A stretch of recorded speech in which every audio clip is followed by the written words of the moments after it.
Hey, this is D Knight. This is Carol. And Ty is missing in action, but for good reason. Yeah, I know. We're heartbroken. We try to put off recording the podcast as long as possible this week because we knew there'd be a verdict imminent. And here it is. And guess what, guys? Guilty. All 34 counts. Every single count.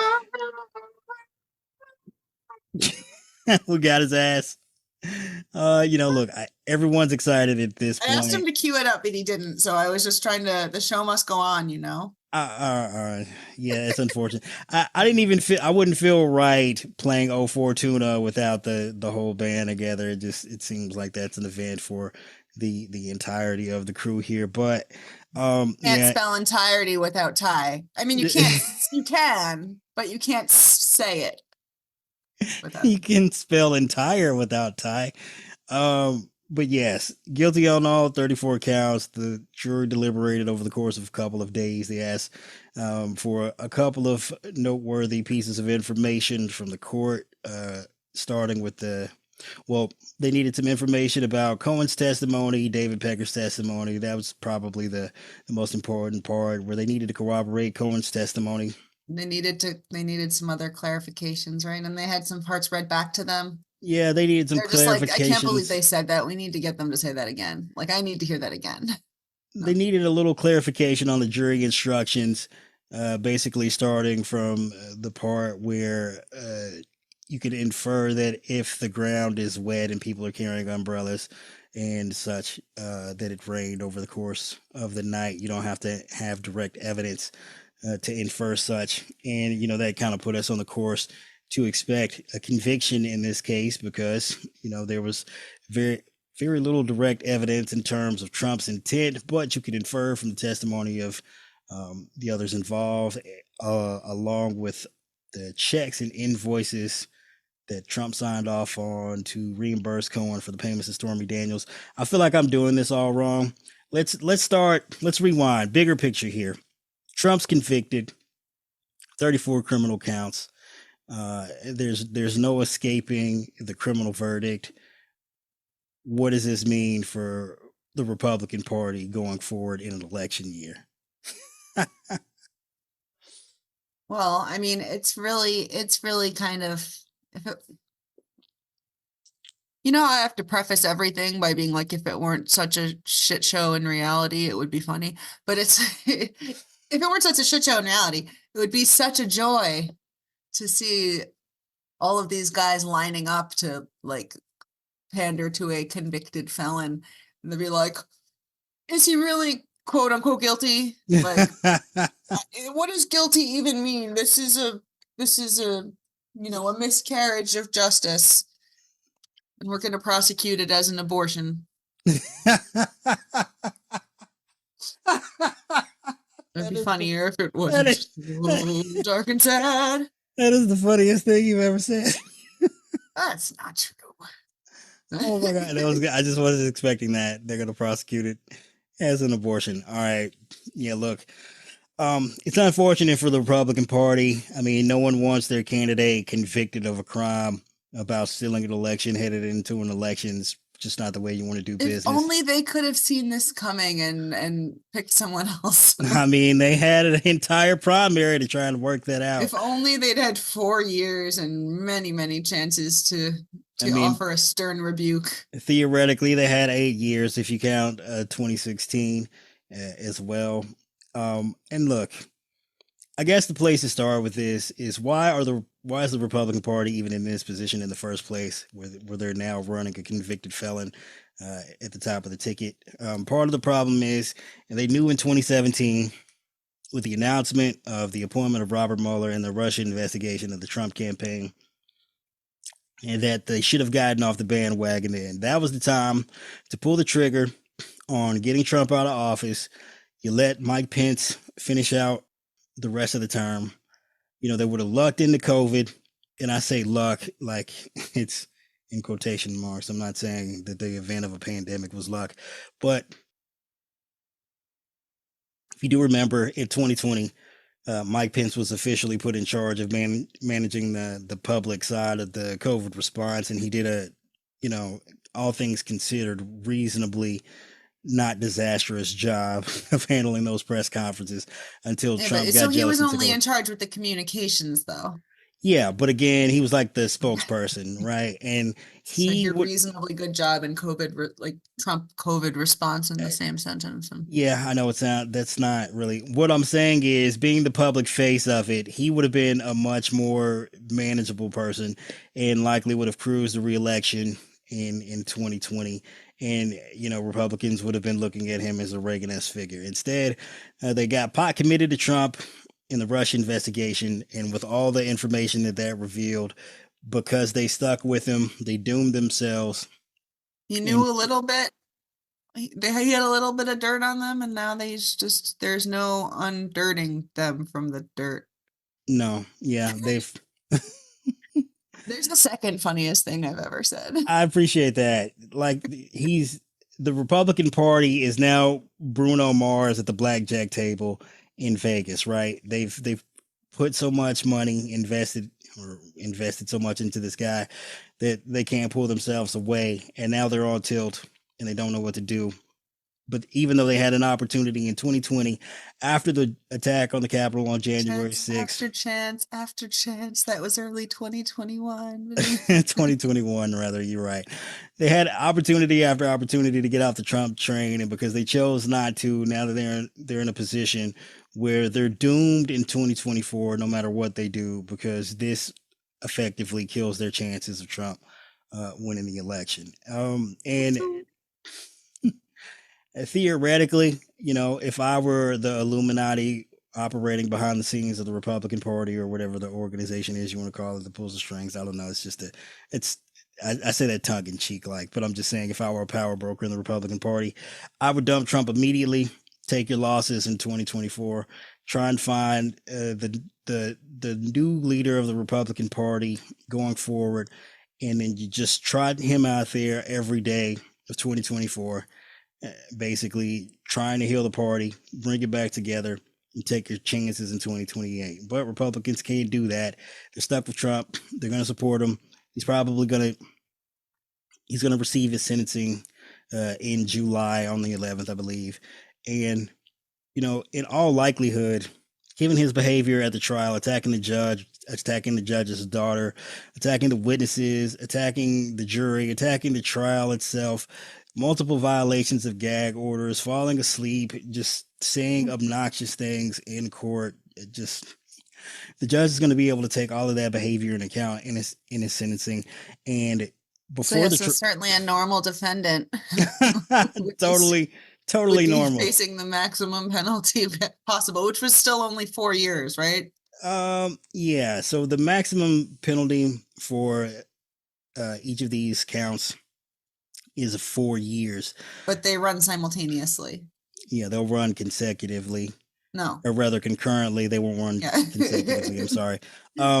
Me too. I'm sorry that they're not going to run concurrently. Yeah, also. But he probably only has 4 years left. Fewer if he's in jail. Hope. But the judge could, order a minimum sentence of no incarceration, maybe some probation, maybe some community service. But I think in all likelihood, if you take all of Trump's behavior into account, along with the civil judgments, he's probably going to get 6 months to a year of some sort of confinement, whether that be home confinement or incarceration. I mean, I know, and this is not me like being optimistic. A lot of people accuse me of always being in the tank for the Democrats and selling opium and all that good stuff. Like I said previously, I didn't think some of that. You want some opium? Yeah. You trying to snort it up, or you trying to fire it up, yo? But no, I previously said that I didn't think Trump was going to see any amount of jail time, and I've changed my opinion based on new evidence of Trump's behavior at the trial and the judge being sick of his shit and wanting to send a message. But the thing is, if Trump is somehow sentenced to some sort of incarceration, even if it's a year of home confinement, that runs through the election, should his appeals take place before then, the election's over, and there are going to be a lot of largely unforeseeable consequences, but a number of foreseeable consequences. First and foremost being, obviously, a lot of Republicans no matter how much they love Trump, they're not going to want to vote for a felon. And that's going to be enough to make the difference in the 2024 election, generally speaking. But also, there are going to be a number of other large, important problems created for the Republican Party outside of just, depressing the Republican vote. And for starters, we're talking about them dollar bills, yo. They're running out of money, right? They're already running out of money. And now that you've got a convicted felon at the top of the ticket, the juice that was keeping the campaign. That convicted felon. Yeah, Donald Trump, convicted felon. Conviction. He's going from The Apprentice to 60 days in lockup, and once Melania leaves, he'll be on Love After Lockup. But so one of the problems the Republican Party is going to have is egging these. They have this voter in the theoretical swing state of Florida who was just convicted of 34 felony counts, and he might not be able to vote for himself, and they're going to lose that Republican male vote. The one. I think because he's been convicted in New York, that Florida has the option of honoring New York state law and still allowing convicted felons to vote. So, there is that possibility. But back to the larger issue at hand, the money. So the billionaire class, as much as they hate paying taxes, as much as they hate Biden's Build Back Better, as much as they hate like the green energy plan, it's really tough to look at a candidate that is almost with certainty going to lose the election and fork over the hundreds of millions of dollars needed to run an election effectively. The other problem is they're already in the hole. So the Republican Party, and specifically Trump's campaign, already needs more money than a campaign would otherwise. But there's also yet another layered issue on top of that. And it's the Trump tax, right? Because effectively, a huge percentage of Trump's money is going towards funding his legal defense, to the tune of hundreds of millions of dollars. So, say you donate $500 million to the Trump campaign, a good $100 million of that minimum is going to Trump's legal defense fund. So really, you're only getting $400 million of effective campaign money going to the Trump campaign. Now, beyond that, you've got the second Trump tax of, well, everybody's got to get their fingers wet, right? You got to pay off the grift. So if you donate $500 million to the Trump campaign, $100 million is going towards his legal defense. You probably got another $100 million going towards. Plus, don't forget all the new crimes he's doing. It's like a pyramid scheme of crime. I know we've talked about the crime pyramid scheme, not just the conspiracy, but this is how the real trickle down works. He does crimes, and then the donation requirements trickle down to the base. Yes, this is Republicans discovering how trickle down economics actually works through the Trump campaign. But yes, so first of all, you got to fund Trump's grift. That's going to cost you another $100 million for every $500 million. So you've effectively spent $200 million greasing Trump's pocket and paying for his legal defense. And then, of course, there's incompetent people running his campaign, incompetent people running his PAC. He's got his own family in charge of the RNC now, so that's yet another layer of incompetence. And you've seen the way Trump organizes his legal defense. His campaign strategy is even more haphazard and ineffective. So for dollar, what you would get in the Biden campaign, you probably have to spend 5 times that just for a similar level of effectiveness in the Trump campaign. So, and look, despite what you may think about your average billionaire, they're not total fucking morons. Yeah, they might be out of touch with reality. They might live in a level of just like narcissistic sociopathy that the average person can't really relate to, but they're not complete idiots, and they see the writing is on the wall, and no one's going to want to fork up a massive fortune to try and get this dude over the hump when he's been convicted of 34 felonies. And then who knows, even if he does somehow win the election, what a second Trump term would look like if he does win. Probably be utter chaos at this point, because he'd be doing anything and everything to stay out of jail. And that's going to be messy, and that's going to cause problems for the economy. And it's just, look, he wouldn't be ineffective at running a government anyway, but spending all his time trying to stay out of prison would just end with utter chaos. And, hopefully, despite how much billionaires want their tax breaks, they're not willing to try and fund that into existence. Yeah, hopefully not. I mean, he made it pretty clear, right? Didn't he like directly solicit $1 billion donation? We talked about this last week. Yes, he asked the oil barons for a literal $1 billion. He was like, "Give me $1 billion, and I'll deregulate everything." And yeah, it'll be worth $100 billion to you guys. He made the explicit bribe and also the general implication that everything will be for sale. Right. And you can't sell enough in the pyramid scheme, as we were discussing earlier. It's the Bernie Madoff problem. You always need more money. Mm-hmm. Yeah, so you got to keep going back. You always need more suckers, and yes, you got to hit up the new more legal suckers fees. to pay You off got to pay ones. more legal fees. But except no one is making money from you. It's just legal fees. Yeah.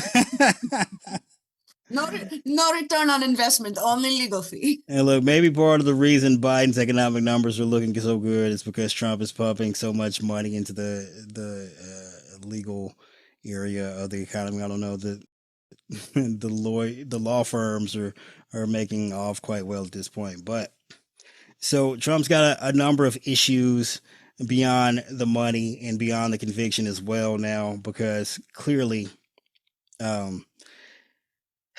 Nikki Haley has been an issue here, siphoning off votes in the Republican primaries over the last few months here, even though she's long been out of the race.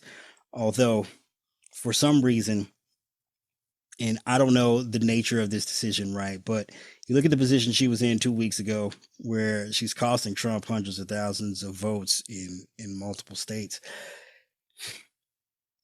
All you have to do is just sit there and not do anything and wait for this inevitable conclusion of Trump getting a guilty verdict in this New York case. And then you waltz into the Republican convention with all the leverage in the world, right? Now, maybe you can't necessarily get the convention to bump Trump off the ticket. Who knows? Because they're super pocket committed at this point. But Trump's not winning the 2024 election without the anti-Trump voters that have turned to Nikki Haley to embody their resentment of what Donald Trump is. And the way you get those voters back, quite possibly, is including Haley on the ticket. You make her your VP.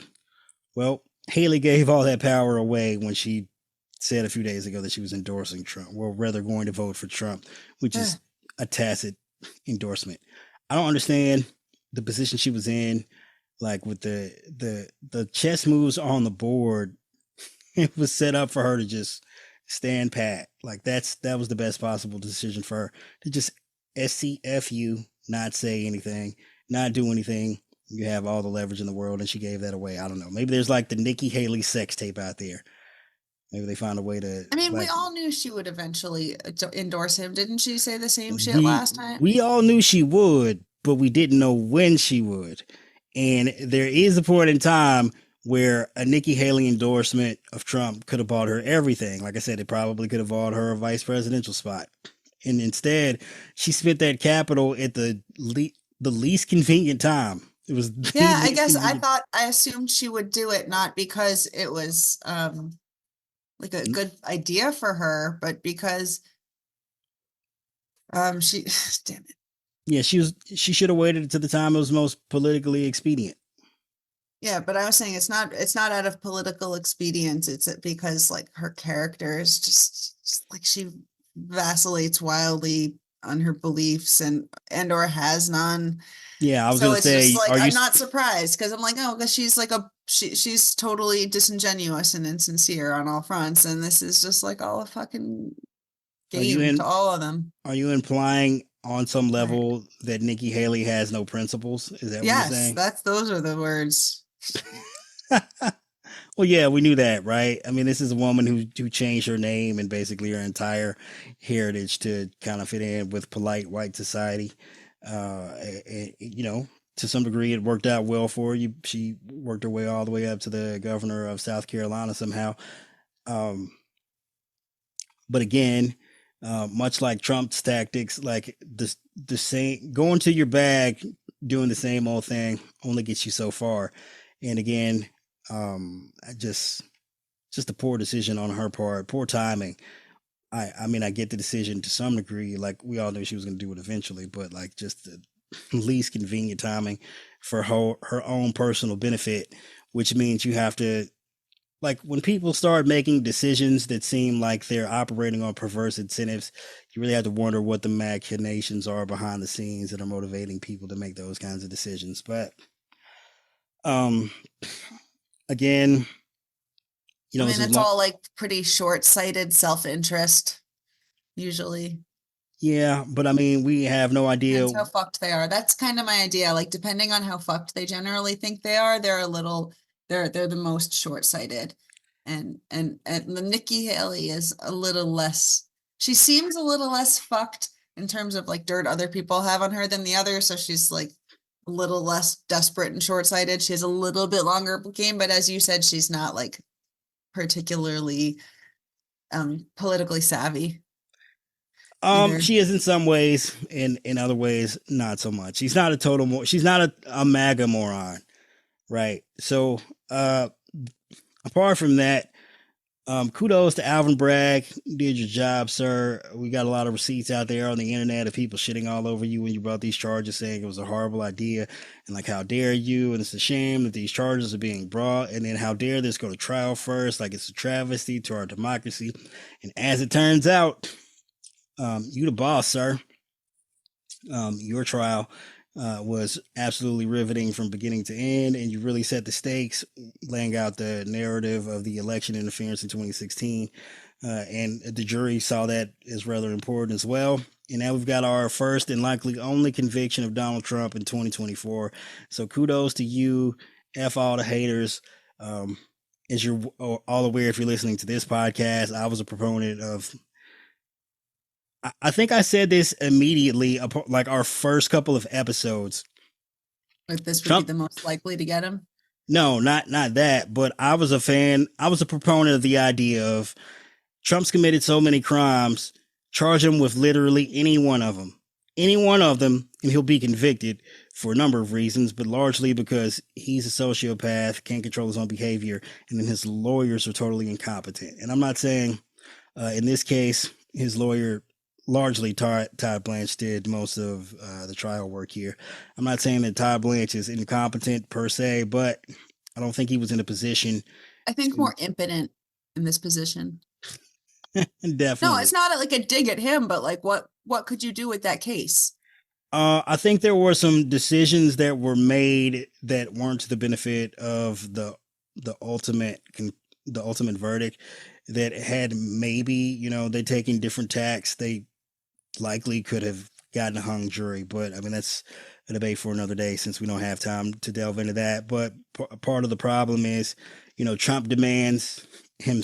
He I was gonna demands say if his. they had a cooperative client. Yeah, I mean, part of the problem is also the client, right? Yeah, So, they can't coach him, he won't listen. Like and then he makes determinations about the trial strategy that maybe a more effective lawyer wouldn't do. And then when you're going up against effective team of prosecutors and you get painted into a corner rather, there's really not any recourse.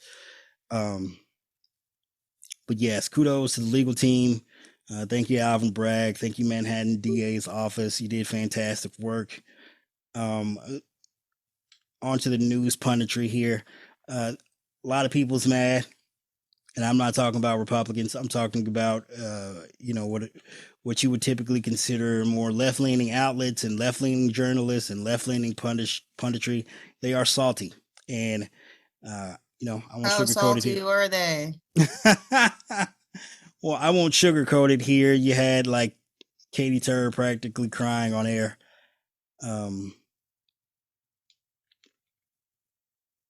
it's unfortunate. We all know uh, not largely thanks to Michael Cohen, but thanks to Michael Cohen confirming it for us. Um, Katie Tur's in the bag for Trump, and she was heartbroken about this conviction. And I get it to some degree that her career largely depended.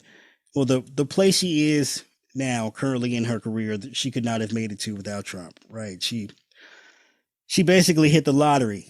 Because I feel like in 2016, 2015 rather, her career was practically over, and no one took Trump seriously at the time, and they were like, "Hey, this is like a dead end." A dead end for a journalist to be assigned to the Trump campaign. Let's go ahead and give it to Katie Tur. And then it just so happens this dude runs through the entire Republican Party. Katie Tur's there the entirety of the time, and it propels her to the place that she is now. And that's largely a result of her coverage of the Trump campaign, which she happened to luck into because no one thought highly enough of her to give her a legitimate assignment, and just works out that way sometimes, dims the brakes. She was quite pissed. A number of other is it a legitimate? What has it been a legitimate assignment though? Has it? Has she been approaching this subject matter with the critical eye that it requires? Okay, guilty. Right. Anyway, yes, but I digress. Right, fair enough. I digress. Maggie Haberman, she's salty. Once the verdict came down, she basically cut off her Twitter account. I think she quote tweeted one thing in the hour since. Again, another person. I guess Trump won't allow her to tweet anything about the actual verdict that he doesn't approve. So maybe that's why she's keeping quiet. But look, a lot of your favorite MSNBC hosts, and I don't have to name names here. If you follow the coverage, you can see who's salty. The people who are continuing to try and portray Trump as some kind of, he's still appears to be some kind of viable candidate in 2024. Like if you're an MSNBC host and you're pushing that narrative, that's a dead giveaway. Trump's doomed. Like, I know they need him. You need him for ratings, guys, but it's time. It's time to get off the bandwagon.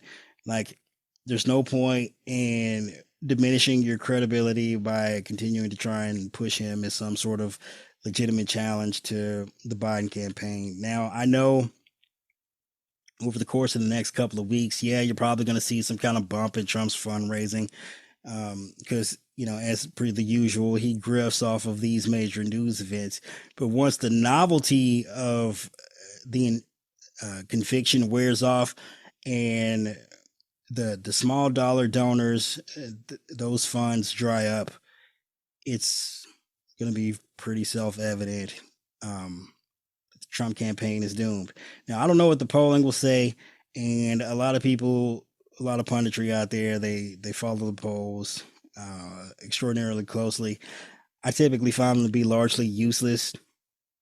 There's maybe a handful of polls that I might look at in terms of, like, not for predictive purposes necessarily about what will happen in 2024 November here, but more in terms of, say, Trump's Biden are polling at certain numbers in March, and then you check back in April, and now there's been a shift, 1 point, 2 points this way. Okay, well, that's not necessarily anything super novel.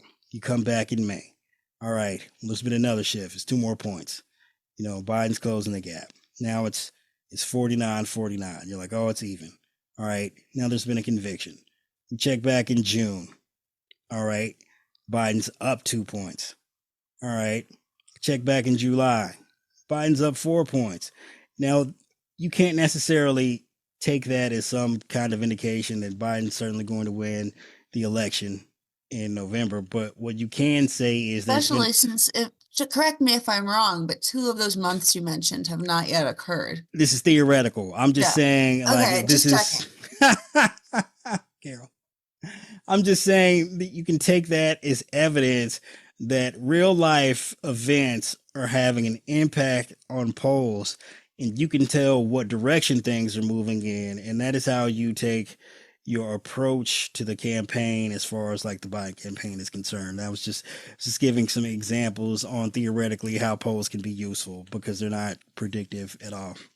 And in fact, if you've been looking, the primary results were very strongly indicative of Biden's strength and Trump's weakness because say what you want like about Dean Phillips, RFK Jr. and the like.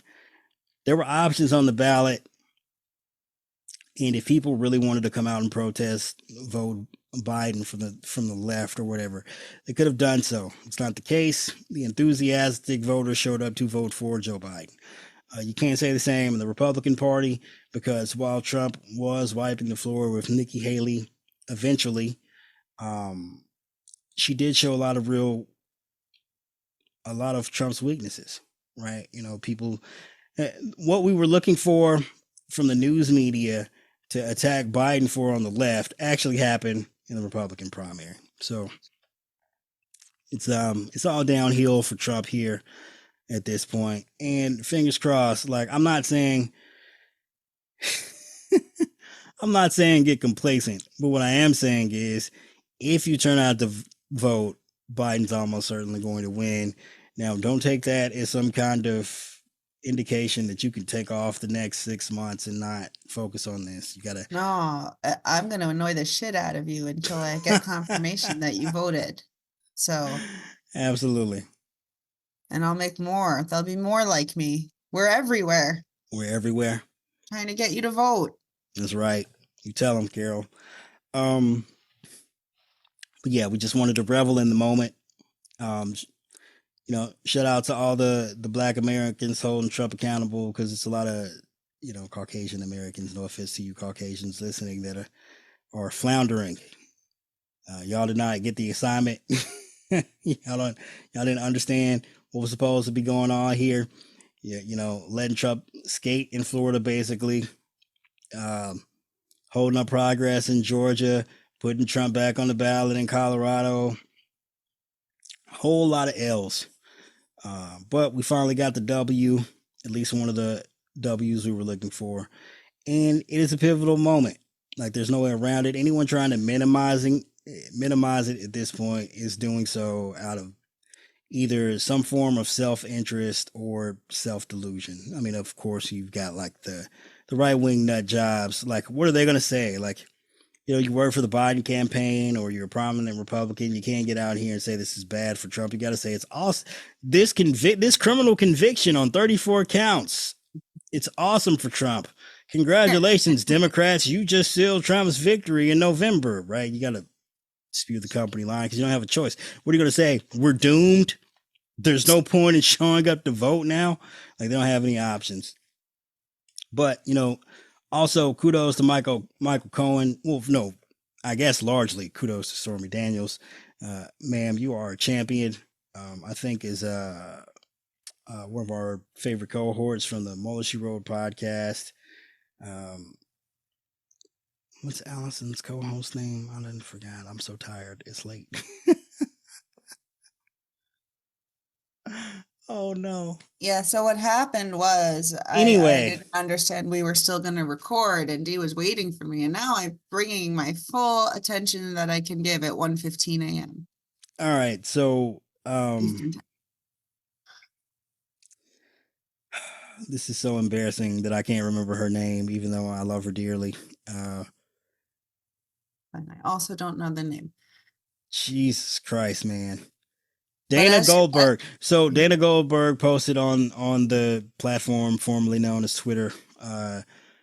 Thanks Stormy Daniels for taking one for the team. And in quotation marks, it was 1 inch. But yes, thank you, Stormy Daniels, for your fine work. You somehow found a way to make sure Trump got convicted while also getting him off. Also, kudos to you, Michael Cohen, for doing your part. Your mea culpa is complete as far as I'm concerned. You've done your duty, sir. You served your time. You turned on Trump. You never turned back. You make sure he was held accountable in every way that you possibly could. You cooperated with the Mueller investigation. You've cooperated with Jack Smith, I do believe, and you cooperated with the Manhattan DA's investigation. You cooperated with the New York AG's office in their investigation of Trump's financial crimes. You're redeemed in my book.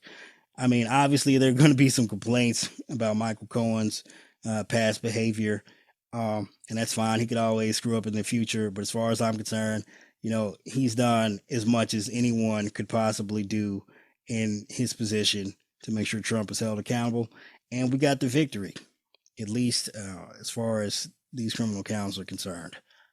With November still to be seen at this point. But before we get out of here, Carol, closing thoughts? Anything you wanted to, or not even closing thoughts? Yeah, I'm just gonna quote the last president of the United States here, who said, "The real verdict will come in November." Yeah. They've been saying a lot of insane shit today. No, sir, this was the real verdict. I'm sorry. I'm hoping that will be. Yeah, no, we're gonna see if we're having an elections as court. I hope you'll be, public opinion, whatever other court he needs after this, fucking guilty. Yeah, if elections are a verdict, sir, the real verdict was 2020. You already lost. Like, you lost already. This isn't new. Like, you're going to continue losing. Anyway, I agree that it's funny. There's just been so many nails in his coffin and he just keeps getting the fuck up. Yeah, but it's like Weekend at Bernie's at this point. This is a corpse that just happens to be dancing around to insane tunes and doing hilarious stuff on camera. Yeah. Well, I guess technically it's more like Weekend at Bernie's too. Anyway, yeah, I think as long as we're vigilant, we can keep this motherfucker where he belongs, out of the White House, and hopefully, staying in jail. I want to have more than a couple months of him in jail before he's our president again, out of jail. No, thank you, jail president. Excuse me, is our new president-elect ready for the inauguration? No, I'm sorry, we're still filing his discharge papers. Well, as far as Trump's chances of going to jail, theoretically, if the Supreme Court doesn't bail him out with some kind of ruling that gives him immunity for the crimes that he committed while he's in office, if he loses the election, he is going to prison. Like, it's inevitable that he's convicted in DC. I mean, and theoretically, if Judge Cannon is still on the case, if the Florida documents case goes to trial, she could find a way to tank that. But if she manages to make an appealable ruling before then, she'll get appealed to the 11th Circuit. They're going to take her out of the case. Trump's going to be convicted in that trial too. Just the problem is those trials won't happen until 2025. And then, I know we don't talk about this enough, but there are a number of other state cases out there going after the co-conspirators in the fake elector plot and the other plots to overturn the 2020 election. Theoretically, those states could also indict Trump for his role in those states as well. So he could be facing unpardonable jail time. But again, all of this hinges on Trump losing the 2024 election. And that is why, regardless of how you feel about this conviction and his chances for the presidency, you still got to go show up to vote in November. You got to go to the ballot box, hit that Joe Biden button, or, however it is you handle your elections in your local municipality. But you got to get Biden in office. Otherwise, dude is going to raise hell going after his political enemies and doing whatever he can to stay out of prison. We all got to make sure that doesn't happen. And it's up to you. Put on your Biden 2024 t-shirt, your Biden Harris 2024 t-shirt. Get some aviators. Yeah. Grab some ice cream. And then, put in your burning red laser contact eyes. Yeah, go all dark Brandon, full dark Brandon on them. Hit that Biden button in November of 2024. And that concludes this episode of Part of the Insurrection.